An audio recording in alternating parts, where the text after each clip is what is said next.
प्रधानमंत्री ने अंतर्राष्ट्रीय समुदाय से आतंकवाद के बढ़ते खतरे के खिलाफ एकजुट होने की अपील की।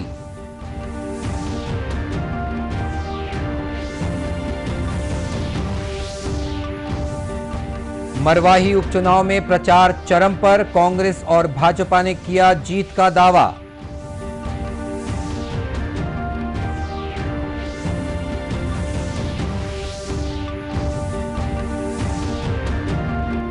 प्रदेश में धान खरीदी के लिए अब 10 नवंबर तक होगा पंजीयन। सहकारी समितियों में खरीदी की तैयारियां अंतिम चरण में।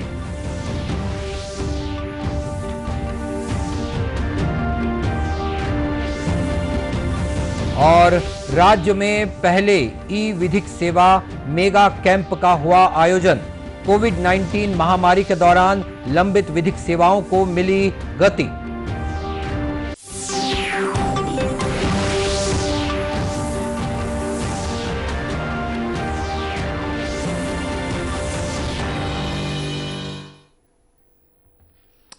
नमस्कार, आप देख रहे हैं दूरदर्शन समाचार। मैं हूं मनीष अहलूवालिया और अब समाचार विस्तार से।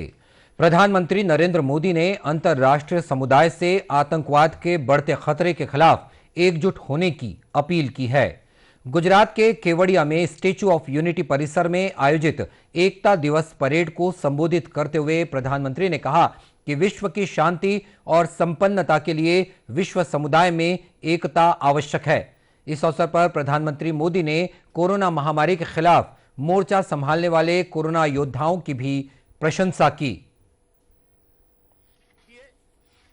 पिछले साल से ही जब हम आज के दिन एकता दौड़ में शामिल हुए थे, तब किसी ने कल्पना नहीं की थी कि दुनिया, पूरी मानव जात को कोरोना जैसी वैश्विक महामारी का सामना करना पड़ेगा।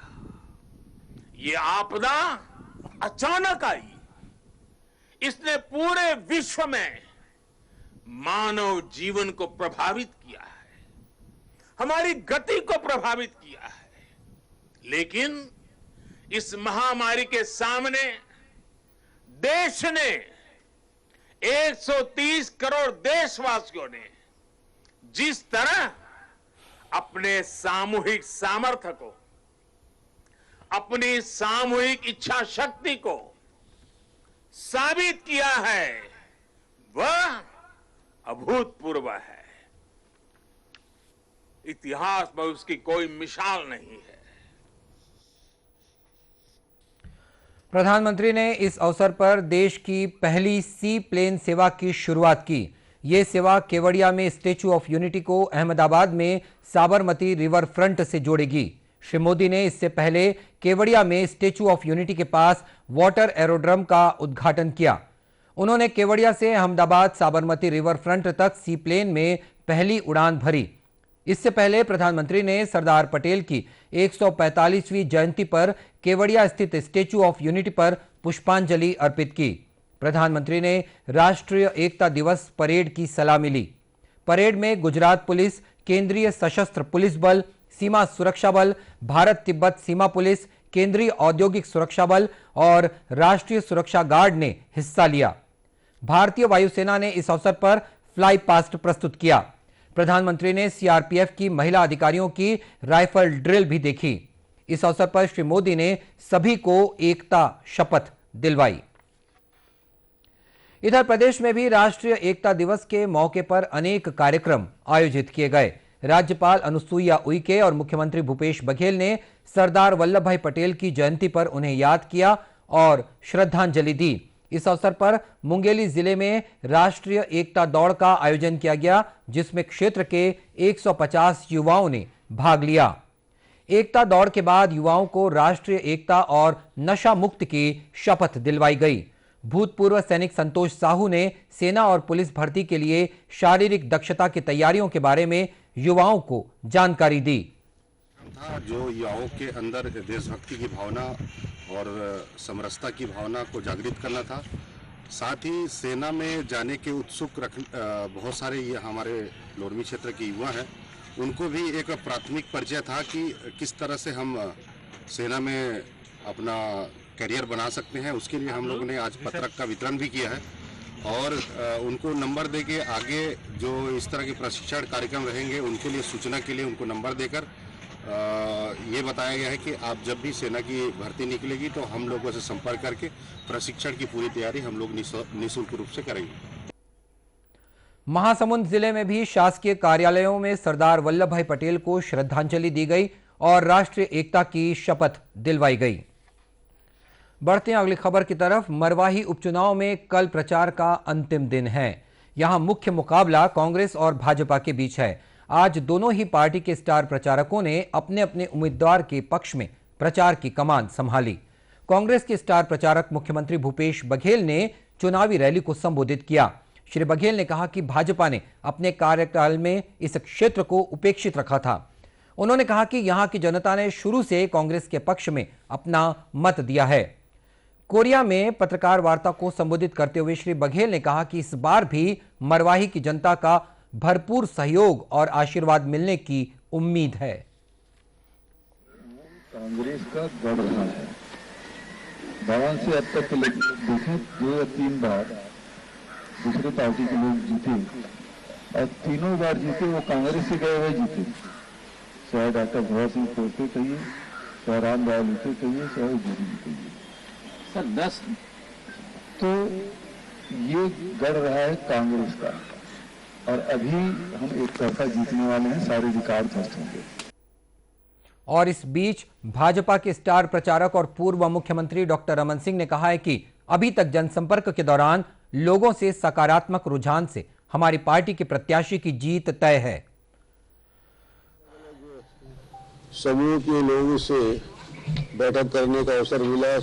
सभा के माध्यम से भी मरवाही नवागांव में लोगों से सीधे बातचीत करने का अवसर मिला। आज जहाँ जहाँ जितने लोगों से मिला मेरा विश्वास और मजबूत हुआ कि मरवाही की जनता ने इस बार निर्णय ले लिया है और निश्चित रूप से भारतीय जनता पार्टी का प्रत्याशी डॉक्टर गंभीर सिंह बहुमत के साथ जीतेंगे।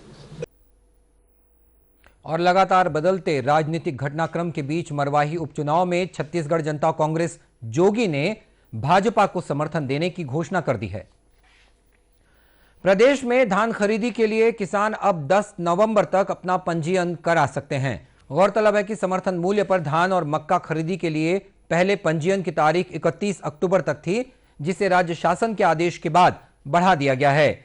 राजनांदगांव जिले में भी पंजीयन की प्रक्रिया शुरू है। इस वर्ष अभी तक 1,64,266 किसानों ने पंजीयन कराया है, जिसमें से करीब 18,000 किसान नए पंजीयन वाले हैं। जिला सहकारी केंद्रीय बैंक के मुख्य कार्यपालन अधिकारी सुनील कुमार ने बताया है कि मौसम में बदलाव और अन्य तकनीकी कारणों के मद्देनजर पंजीयन की तारीख बढ़ा दी गई है। नवासी सहकारी समितियों में किसानों का पंजीयन किया जा रहा है। जिला सहकारी केंद्रीय बैंक के अधीनस्थ 89 सेवा सहकारी समितियों के द्वारा पंजीयन का कार्य प्रगति पर है, जो 83% पूर्ण हो चुका है। और आज ही सूचना प्राप्त हुई है कि पंजीयन के कार्य में कुछ एक तकनीकी दिक्कतें आने के कारण इसका तिथि में वृद्धि कर 10 नवंबर तक कर दी गई है और तहसील मॉडल के माध्यम से समस्त कृषकों का पंजीयन किया जा रहा है। बेमेतरा में भी किसानों द्वारा बड़ी संख्या में पंजीयन कराया जा रहा है। कलेक्टर शिव अनंत तायल ने बताया कि जिले के 96% किसानों का पंजीयन हो चुका है। उन्होंने कहा कि समय पर सभी किसानों का पंजीयन कार्य पूरा कर लिया जाएगा। 96% करीब हो चुका है और जो डेट है वो 10 तारीख तक बढ़ा दी गई है। और जो अभी हम जो बाकी के इश्यूज हैं, जैसे ट्रांसपोर्टर्स और बारदाना उपलब्धता और समितियों में जो मूलभूत व्यवस्था है, वो सब के ऊपर अभी हम ध्यान दे रहे हैं और जैसे ही आगे के निर्देश शासन से प्राप्त होते हैं उनको हम वैसे उसी के अनुसार क्रियान्वित किए जाएंगे। गौरतलब है कि धान कटाई का कार्य शुरू हो चुका है। कहीं कहीं मिंजाई का काम भी पूरा होने को है और ऐसे में किसान भी अब धान बेचने की तैयारियों में लगे हुए हैं। खबरों का सिलसिला आगे भी जारी रहेगा। फिलहाल वक्त है एक छोटे से ब्रेक का।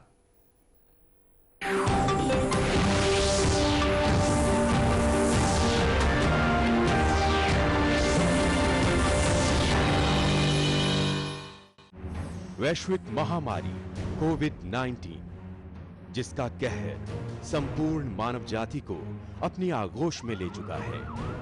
टीका या दवाई उपलब्ध होने तक महामारी के खिलाफ मानवता की जंग जारी है। अब जब अनलॉक 5 के तहत लगभग सारा देश खुल गया है, तब और भी आवश्यक है कि हम सतर्क रहें। ऐसे में सबसे जरूरी है समझदारी और बचाव।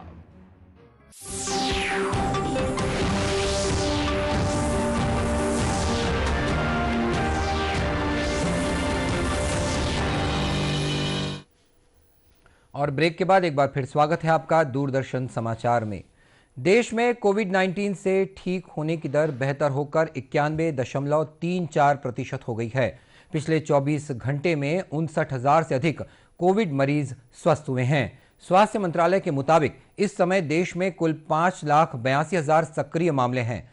भारतीय आयुर्विज्ञान अनुसंधान परिषद के अनुसार पिछले 24 घंटों में 11,64,000 से अधिक कोविड नमूनों की जांच की गई है।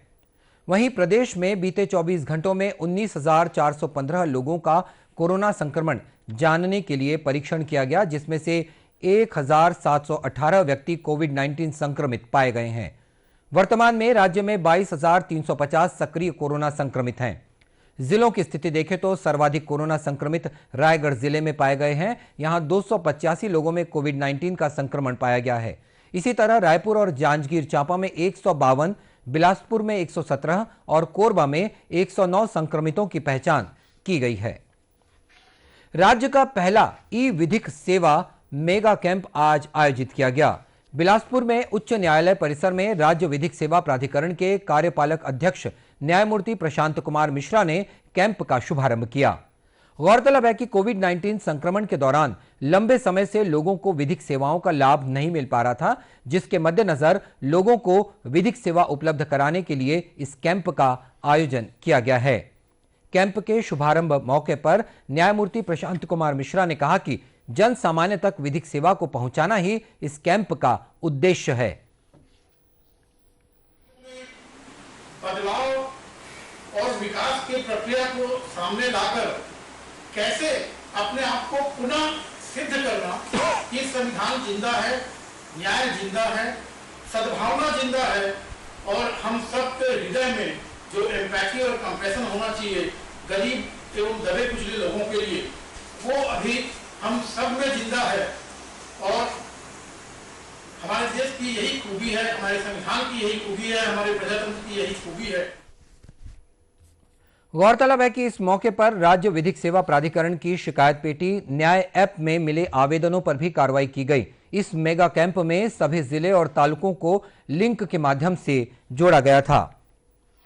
जांजगीर चांपा के माल खरौदा क्षेत्र के पिहरीद गांव का घनश्याम जाटवर पाकिस्तान के इस्लामाबाद में कैद था, जिसकी रिहाई हो गई है। जिले की पुलिस अधीक्षक पारुल माथुर ने बताया है कि घनश्याम जाटवर 2014 में जम्मू में काम करने गया था, जहां से वह लापता हो गया। बाद में यह युवक सुरक्षा बल को मिला, जिसे अमृतसर में रखा गया, लेकिन मानसिक स्थिति खराब होने के कारण वह वहां से निकल गया और बॉर्डर पार कर पाकिस्तान पहुंच गया। काफी खोजबीन के बाद पता चला कि युवक इस्लामाबाद में है, जहां उसे गिरफ्तार कर लिया गया है। जिला प्रशासन द्वारा गृह मंत्रालय से लगातार अनुरोध और पत्राचार के बाद बंदी प्रत्यर्पण के तहत युवक को रिहा किया गया है। हम लोगों के द्वारा एमएचए से लगातार पत्राचार किया जा रहा था और इसमें इस परिवार की और इस व्यक्ति के संबंध में सभी डिटेल्स लगातार एमएचए भेजी जा रही थी। आज ही ये सूचना प्राप्त हुई है कि प्रिजनर एक्सचेंज प्रोग्राम के अंतर्गत 5 प्रिजनर्स को पाकिस्तान ने रिलीज किया है, जिसमें